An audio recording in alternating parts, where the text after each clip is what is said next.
Hi.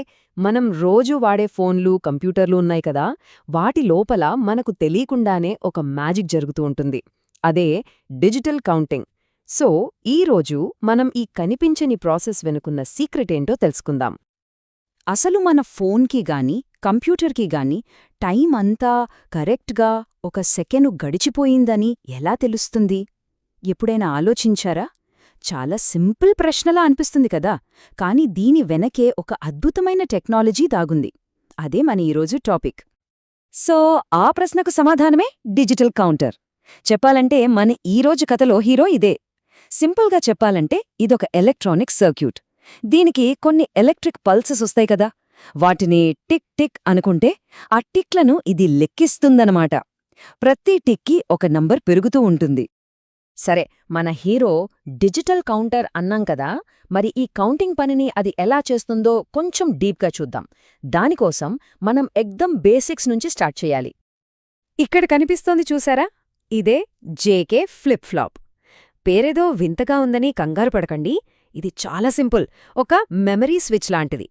దీనికి రెండు states గుర్తుంటే, ఒకటి ఆన్, ఇంకోటి ఆఫ్. అంటే మన బైనరీ భాషలో చెప్పాలంటే 1 లేదా 0. ఒక కౌంటర్ని తయారు చేయడానికి ఇదే మన బిల్డింగ్ బ్లాక్ అన్నమాట. ఇదే ఫౌండేషన్. సరే, ఇప్పుడు మనం ఫస్ట్ టైప్ కౌంటర్ ఏంటో చూద్దాం. దీని వర్కింగ్ అర్థం చేసుకోవడానికి ఒక సింపుల్ ఎగ్జాంపుల్ తీసుకుందాం. డామినోలు ఉంటాయి కదా, వరుసగా పెడితే ఒకటి పడితే అన్నీ పడిపోతాయి. అచ్చం అలాగే ఉంటుందిది. అందుకే దీని పేరు ది రిపుల్ ఎఫెక్ట్ కౌంటర్. ఇక్కడ మనం చూస్తున్నది ఒక 4-బిట్ అసింక్రోనస్ కౌంటర్ సర్క్యూట్. దీన్నే రిపుల్ కౌంటర్ అని కూడా పిలుస్తారు.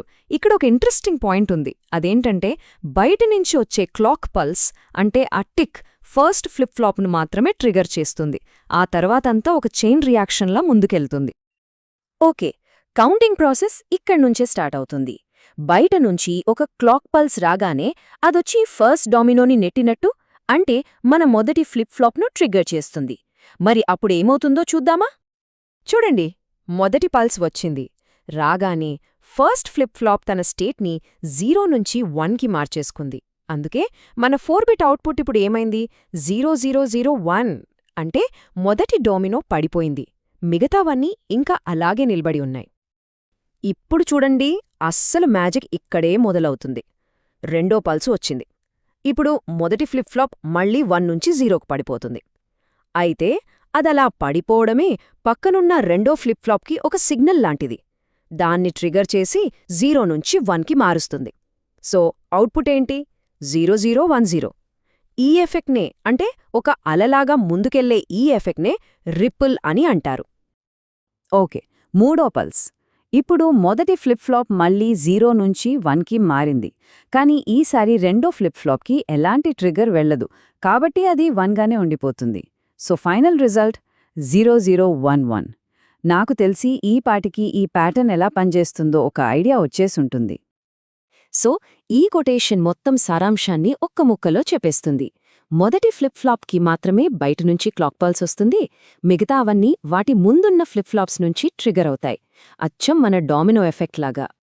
అయితే ఈ డామినో ఎఫెక్ట్లో ఒక చిన్న ప్రాబ్లం ఉంది.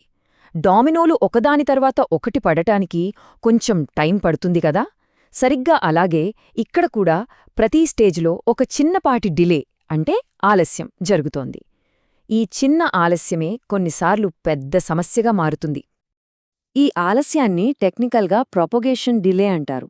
అంటే సిగ్నల్ మొదటి ఫ్లిప్ ఫ్లాప్ నుంచి చివరి ఫ్లిప్ ఫ్లాప్ వరకు వెళ్లడానికి పట్టే టైం. ఈ డిలే వల్ల కౌంటర్ స్పీడ్ తగ్గిపోతుంది. ఎక్కడైతే సెకన్కు లక్షల్లో కౌంటింగ్ చేయాలో అక్కడిది పెద్ద తలనొప్పిగా మారుతుంది. మరి ఈ డిలే సమస్యకు సొల్యూషన్ ఏంటి? అక్కడే మన సీన్లోకొస్తుంది రెండో రకం కౌంటర్. అదే స్పీడ్గా పనిచేసే సింక్రొనైజ్డ్ కౌంటర్. ఈ రెండు కౌంటర్లకు ఉన్న మేజర్ డిఫరెన్స్ ఇదే. రిపుల్ కౌంటర్లో సిగ్నల్ ఒకదాని తర్వాత ఒకటి వెళ్తుంది కదా, అదే సింక్రొనస్ కౌంటర్లో అయితే అన్నింటికీ ఒకేసారి ఎట్ ఏ టైం సిగ్నల్ అందుతుంది. డామినోల లాగా కాదు, మార్చింగ్ చేసే సోల్జర్స్ లాగా అందరూ ఒకేసారి అడుగువేస్తారు. అదే ఇక్కడ జరిగేది. ఈ టేబుల్ చూస్తే మనకు ఈ రెండిటి మధ్య ఉన్న తేడాలు క్లియర్గా అర్థమవుతాయి. చూడండి, అసింక్రోనస్ కౌంటర్ డిజైన్ చాలా సింపుల్, కానీ స్పీడ్ తక్కువ. అదే సింక్రోనస్ కౌంటర్ అయితే చాలా ఫాస్ట్గా పనిచేస్తుంది, కానీ దాని డిజైన్ కొంచెం కాంప్లెక్స్. అంటే ఇదొక ట్రేడ్ ఆఫ్ లాంటిది. స్పీడ్ కావాలా, సింప్లిసిటీ కావాలా? దీని వెనుకున్న సీక్రెట్ ఏంటంటే బైడి క్లాక్ పల్స్ ఉంది కదా, దాన్ని ప్రతి ఫ్లిప్ ఫ్లాప్కు ప్యారలెల్గా కనెక్ట్ చేస్తారు. దీనికి వైరింగ్ కొంచెం కాంప్లెక్స్గా ఉంటుంది, కానీ రిజల్ట్ మాత్రం సూపర్బ్. ప్రతి సోల్జర్కి ఒకేసారి మార్చ్ అనే కమాండ్ అందినట్టనమాట. సో ఇక్కడ డిలే ఉండదు, చైన్ రియాక్షన్ ఉండదు, ఓన్లీ పర్ఫెక్ట్ సింక్రనైజేషన్. అందుకే ఇదంత ఫాస్ట్. సరే, ఇంతసేపు మనం ఈ సర్క్యూట్ల గురించి, థియరీల గురించి మాట్లాడుకున్నాం కదా. మరి ఇవన్నీ మన రియల్ లైఫ్లో ఎక్కడ వాడతారు? ఈ టెక్నాలజీ మన డైలీ లైఫ్ని ఎలా మారుస్తుందో ఇప్పుడు చూద్దాం. నిజానికి డిజిటల్ కౌంటర్లు మన చుట్టూనే ఉన్నాయి, మనకు తెలియకుండానే మనం వాడుతూ ఉంటాం. మనం చూసే డిజిటల్ క్లాక్స్లో, ఫ్రీక్వెన్సీ డివైడర్లలో, ఆటోమేటిక్ పార్కింగ్ సిస్టమ్స్లో, పెద్ద పెద్ద ఇండస్ట్రీలలోని కంట్రోల్ సిస్టమ్స్లో, ఇలా చెప్పుకుంటూ పోతే ప్రతి చోటా వీటి అవసరం చాలా ఉంది. ఒక బెస్ట్ ఎగ్జాంపుల్ చెప్పాలంటే మన డిజిటల్ క్లాక్. దానిలో డెకేడ్ కౌంటర్ అని ఒక స్పెషల్ కౌంటర్ ఉంటుంది. ఇది ఏం చేస్తుందంటే 0 నుంచి 9 వరకు కౌంట్ చేసి, ఆ తర్వాత ఆటోమేటిక్గా మళ్ళీ 0కి రీసెట్ అయిపోతుంది. మన గడియారంలో సెకండ్లు, నిమిషాలు, గంటలు లెక్కించడానికి ఇది పర్ఫెక్ట్గా సరిపోతుంది కదా. సరే, ఈ టాపిక్ని ముగించే ముందు ఒక్కసారి ఆలోచిద్దాం. ప్రతి సెకండ్ను ఇంత ఖచ్చితంగా లెక్కించే ఈ టెక్నాలజీ కేవలం గడియారాలు, కంప్యూటర్లకే ఆగిపోలేదు. రేపు క్వాంటమ్ కంప్యూటింగ్ నుంచి మొదలుపెట్టి స్పేస్ ఎక్స్ప్లోరేషన్ వరకు టైంని ఇంకా సూక్ష్మంగా కొలవడం మన ఫ్యూచర్ని ఎంతలా మార్చేయగలదు. మనం సింపుల్గా అనుకునే ఈ టెక్ వెనుకున్న పవర్ నిజంగా చాలా పెద్దది. ఏమంటారు?